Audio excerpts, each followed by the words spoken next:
Hello world! Patricia, O'Connor, and Frida Reba Darcy is here in the house. It is late August and it is hot as blue blazes. And so today on our show, we are going to do that yearly discussion we do where we talk about how it is that we survive all of the heat and the madness with our bonsai trees. And the answer is, we only sort of do. That's the truth. I have a lot of trees here. I've had probably right around 100, more or less, pre-bonsai and bonsai. And we have to roll through, whatever life brings us. And this is a balcony, so I don't get logistical, I don't have logistical options that people with backyards might have.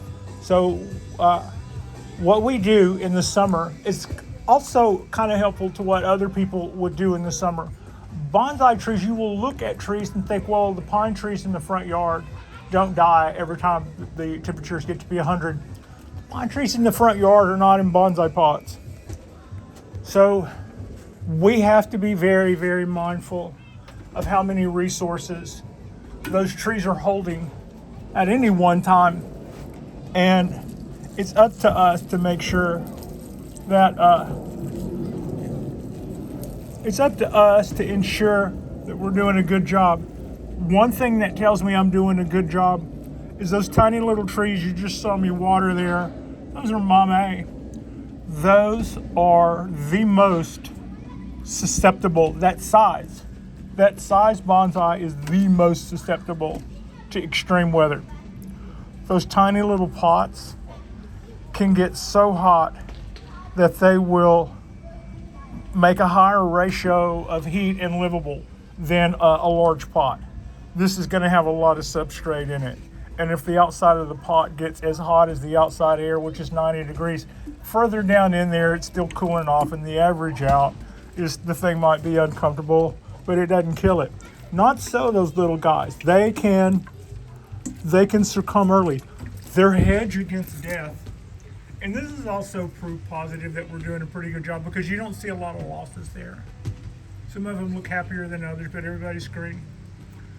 What you also see is a bunch of tiny little trees and tiny little pots, and those tiny little pots are in direct sunlight, and they do get disproportionately hotter than their bigger counterparts. They can hold more resources, I guess is a good way to put it.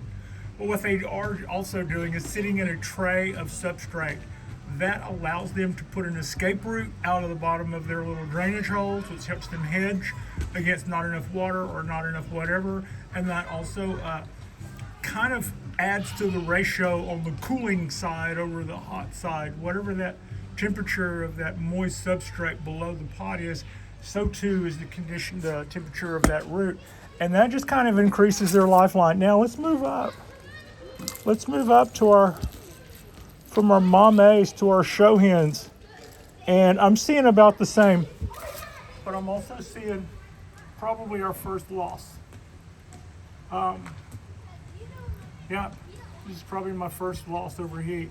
It may green up. That's a little ponderosa. We potted it up last spring, I think. So my first tip against hedge against high heat would be thing one.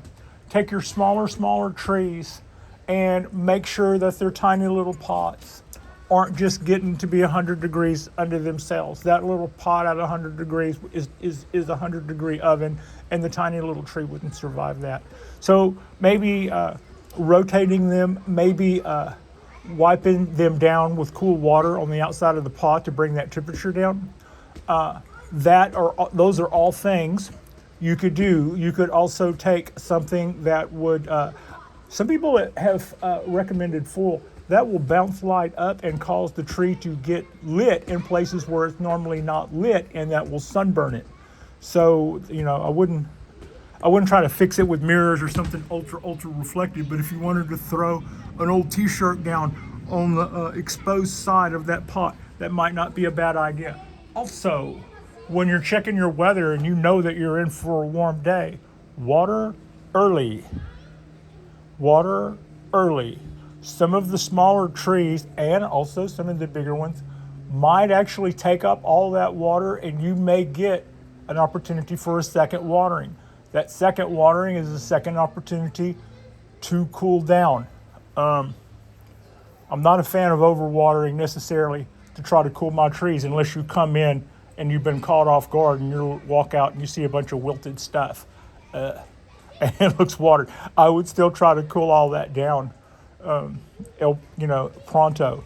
So tip number one, I'm still going to say, would be with the smaller trees, watch the direct sunlight and how it will affect the temperatures of the pots. Tip two would be to make sure that they're in a tray with some substrate. That's what I always recommend you do with little mames and little show hens. Anyway, I've got those two little guys in there because I think they need it, and I've got this little rotty pine in there for the same reason. It's under potted so that it will be slow growth. We're not looking for it to fatten up. So it does escape roots, and I kind of let that go for the same reason. But the other thing is like I said, we water early. That will allow us to come back through and water again. If you have overhead lights and you were looking at extreme temperatures, you might back off your own lighting. You might bring your trees in out of the direct sunlight if it's like 1,000,000,000,000 degrees, and you're looking at this one high dome or this one heat dome or this one hot spell. You might want to pull them back out of that direct light, and we'll try to allow things to cool down a little bit. So those are all just tips. Cool down the pot. Second waterings, because you watered earlier, gives you an opportunity for that tree to move all the water that it had, and then if you can come back through later and water again, providing that it's dried out, then that gives you another chance to cool down. That gives the roots a chance to cool down, and all of that good stuff. So those are just a couple of tips. Would also add to that, people will talk about fans and stuff. Fans are not a help in cooling down plants. Fans are a help cooling down animals because our inside body temperature is higher than whatever our miserable outside temperature. I mean, it's like 115 degrees inside of us, and what we're trying to do is blow off the heat we're making inside with cooler air. And even if that air is 80 degrees being blown over us, it feels cooler. That's how fans work. If your body temperature is 12 degrees because you're a plant, bathing you with 80 degree, 90 degree air from a fan doesn't do anything to that at all. It does help it to move water more rapidly through the leaves. That could be beneficial. What more that roots tend to do to you is they give you stronger root systems. The rocking of the plants and stuff or whatever from early on will cause you to have a stronger root system. So yeah, that's us, and that's our August heat, and that is a quick little ditty about a couple of the little tricks of the trade that you might use to keep your guys cooler in summer. I guess I might want to add to that wick. A wick would be where you take a container and put it above a pot, fill it with water, and then put a string from there down to here. That would mean that there's always a little bit of water running off in there all day long, and as the plant would take up the water, it would get replaced and just siphon out of there through the wick. That's probably not a bad idea. Say if you were going to disappear for the day, you might go through and you knew it was going to be hot and you weren't going to be able to hang out.